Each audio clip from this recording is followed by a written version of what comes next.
Disunatkan bahawa meletak ia seseorang akannya sikat gigi di atas telinganya yang sebelah kiri. Atas lumpegah. Yang kerja lun, saya atas lumpegah yakin nana lah kita. Ya, kamu apa? You know, to go, you know, to go. Ke langki. Awaknya langki. Ulai je waktu luar.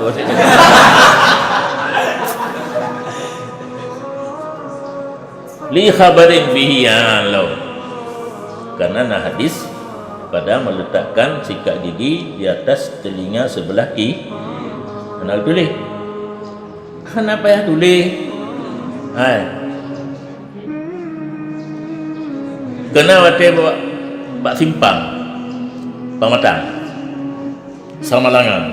Nah sama langan itu tulisan yang lagi nanti li khabarin fihi jalo kita hadir menyoperle tamang uku dia sama langan kamu nyan jalannya lagi bak papunya hana tulisan ni nak sama lah.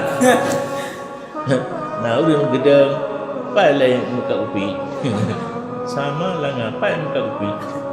Waktidaan bisahabati. Lehna hadis mengikut dengan sahabat. Rupanya sahabat Nabi na tika igol fikret apa bakunyurat rawi. Ya. Ka kuat lah Nabi na diu para sahabat gebut. Itanya bandua. Ampenan sahabat dah ikut hadis Nabi pita